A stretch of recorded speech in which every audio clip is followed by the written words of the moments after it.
In this video today, I am walking around and I'm going to show you around the Bryn Mawr neighborhood in Minneapolis. Stay tuned, we're going to get right into it.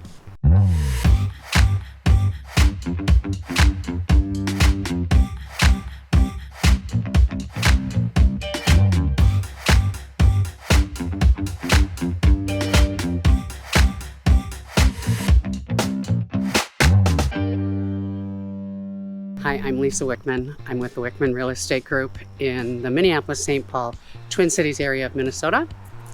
And like I said, we're going to be talking about the Bryn Mawr neighborhood. I know a thing or two about this neighborhood as I did live here a few decades ago. And when I was in my 20s, I lived here when I was in college and post-college a little bit. And the thing that's so cool about this neighborhood, it hasn't changed.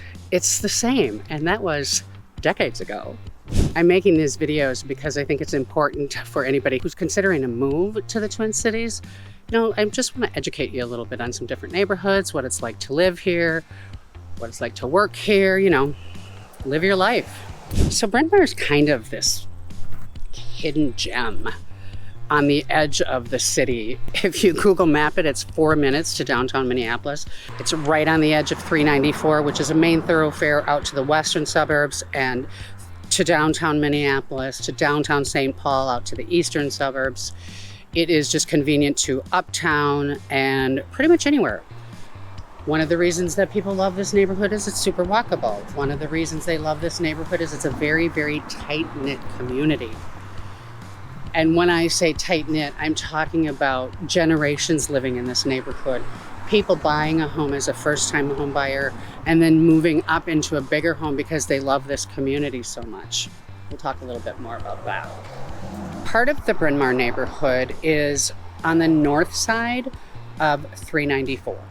There you have kind of the main intersection through Bryn Mawr, which is Cedar Lake Road and Penn Avenue. There's, as I said, there's a bunch of restaurants, coffee shops, wine bar in this area. Now, another area, part of Bryn Mawr, the South Bryn Mawr, is actually on the south side of 394. It's closer to the chain of lakes.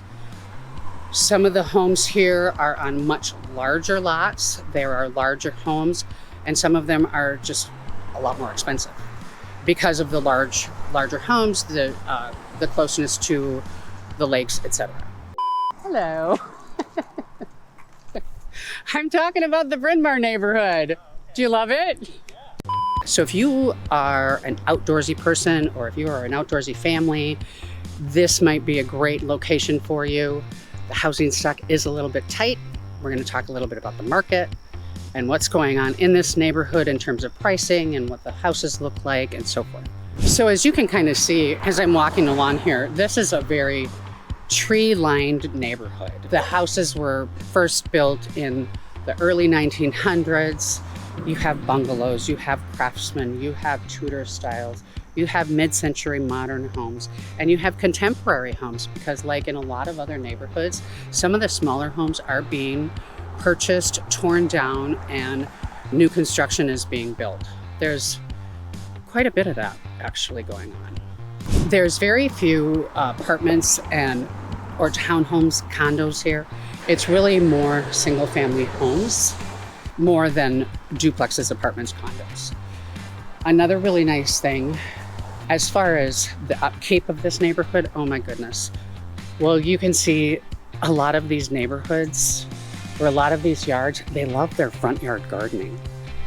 So many yards have gorgeous gardens in the front yard. In this neighborhood, there are two schools. One is Bryn Mawr Elementary School, and the other one is Ann Lawton Middle School, which is actually an international baccalaureate school. Both of these schools only rated a C on niche.com. If that doesn't work for you, there are a number of private schools around, and then you can also open enroll often into other areas. Wait, you gotta be in here. Oh, I'm gonna be in here. The owner. Hello, it's me. Just another person I'm meeting on the streets of Bryn Mawr, right? Very nice to talk with you. All right, take care. I want to talk a little bit about the tight-knit community in this neighborhood. And it's one of the reasons why people stay in this neighborhood. You have long-term residents. You also have people who, like I said, they like the neighborhood. They might come in and they might upgrade or downgrade as their age and family situation changes. I just want to tell you a story about a client that I worked with about 4 years ago. Young couple. They have since had one child. They are due any day for their second.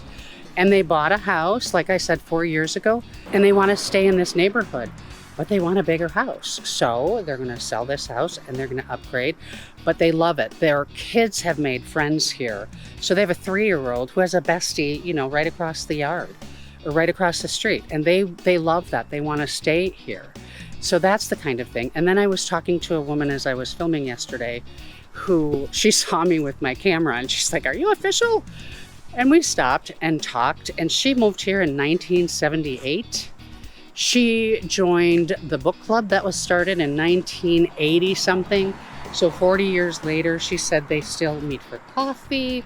All these people that she's known from the neighborhood all these years. They have a huge, gigantic festival of garage sales every first weekend in May. That has been going on for decades. They have a garden club. In fact, they have 17 public gardens in this neighborhood. It's one of the things, the gardens are just important to people. Ooh, ooh, ooh, ooh. You can see gardens everywhere.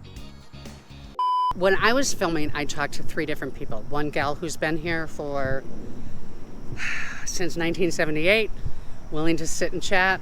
The gentleman who is walking his dog and his young baby, moved here 6 years ago. And then this last gentleman, who is an energy healer, holistic energy healer. He's been here for 20 years from Britain. You like people to talk to you? Kind of a cool place. Something that I've talked about before in my other videos is that, Minneapolis is often ranked one of the healthiest cities because of all the outdoor activities that are available here, whether it's in the summertime, fall, spring, winter. We are an outdoorsy group of people. So let's get started. Theodorworth Park, which is where I am, is really kind of the crown jewel of Minneapolis. It is the largest park in the city of Minneapolis. It's like 740 acres. And you can literally play here all year round. I want to just kind of give you an idea of what there is to do here. Obviously, we're on a lake. There is a beach here. There's fishing here. As you can see, some of the people on the beach playing sand volleyball. So there's tournaments that are being held here. There's an awesome playground.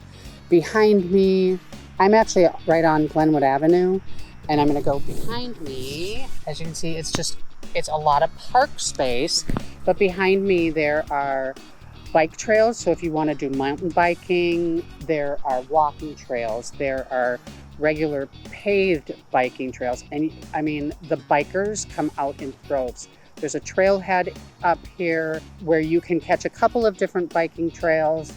There's golfing, Theodorworth Golf Club. And then in the winter, you can go ice skating. You can go cross-country skiing.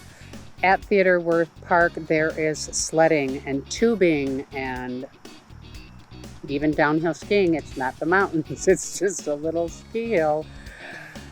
But that's Theodorworth Park, and it is gorgeous. One parkway runs into another parkway, runs into another parkway, runs into another parkway. So Theodorworth Parkway actually heads south towards Cedar Lake Parkway, which is on the south side of Bryn Mawr. Bassett Creek Park, which is just a little park in the neighborhood. It has a playground and some tennis courts. The next big park that they have here is the Bryn Mawr Meadows Park. And here I've got some clips of that. And today they're doing volleyball tournaments. The other day there were a bunch of teams playing or practicing soccer. They have a basketball court. They have a wading pool. They have a playground. Again, there are walking trails and biking trails and just miles. And it's right on the edge of downtown. And one of the things about the location here is you can literally be mountain biking 1 minute and 5 minutes later be sipping a cocktail, rooftop at the Hewing Hotel in the North Loop. I mean, you can be downtown in minutes.